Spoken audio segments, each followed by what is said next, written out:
which I think we're just discussing whether the game should go ahead. He's wasting no time, Andrew Brace.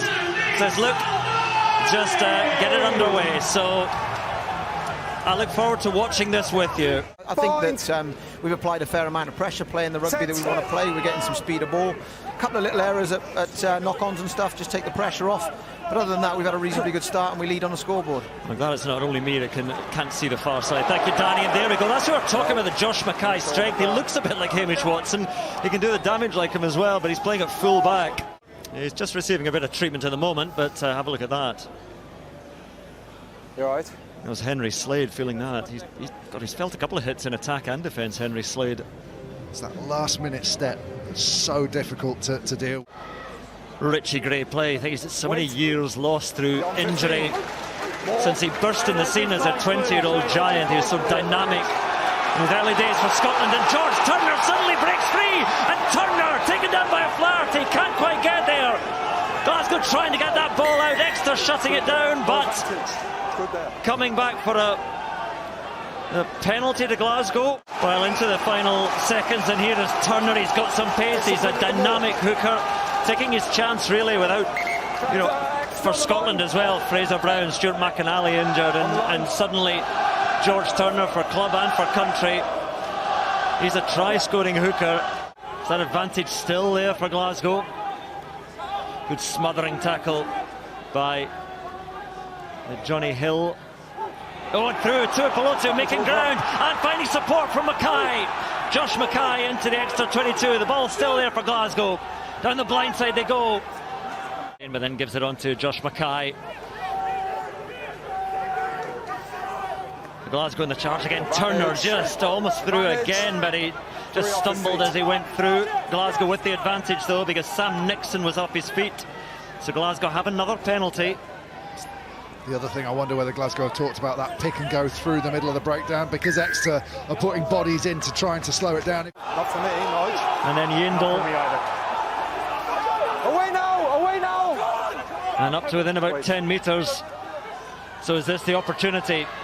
As Kirsten takes it in, Yannis Kirsten, the South African back rower, still with Exeter. 7 phases. 10 minutes to go, 12 points behind, but a try now will lift them right back into this game.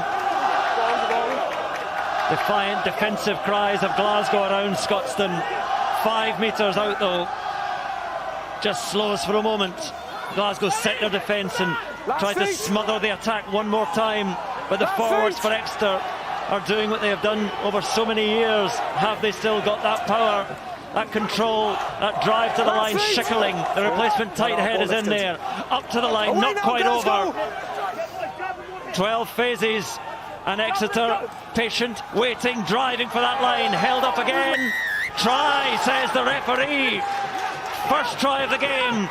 And with 10 minutes to go, not quite that in the second half. Exeter do have a try and they do have life.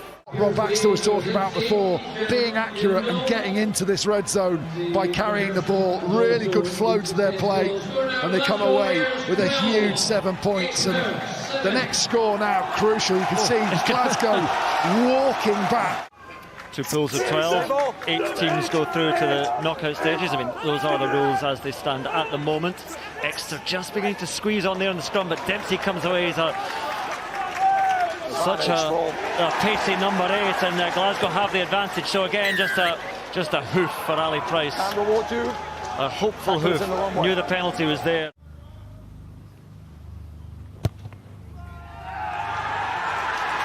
And it's another one landed by Ross Thompson. He's in one miss, which was a more straightforward kick, but this one again from 40 metres or so. They're facing a line out near enough on their own line. Really good technique. One player, McDonald, in behind, preventing the Exeter players getting to. You know, we highlighted Jack Dempsey as well. He ripped that ball away. He gave the pass out the back of the hand. And then it was Henry Slade eventually getting back for Exeter. That's a bit better. There we are. Stick on that. Kieran McDonald takes it down. Say more. Just held at the back of Maul, and Maul, which is roaring towards that Exeter try line, breaks for a moment, but then the score. Try, and it goes. Johnny Matthews gets the touchdown. And the replacement hooker, surrounded by celebrating teammates and try to finish things off. For Glasgow, they move to 20 points.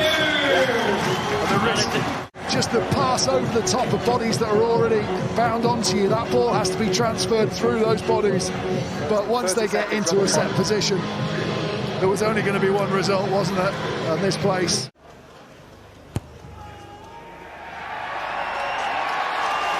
Well, Ross Thompson kicked most of them. Duncan Weir is on to kick the last of them, and Glasgow have in the end what is an emphatic victory on the scoreboard, far closer than that, but Glasgow more or less in control for most of the game, and they have their first victory of this Champions Cup, a losing bonus point against La Rochelle, and victory here against their old and familiar rivals.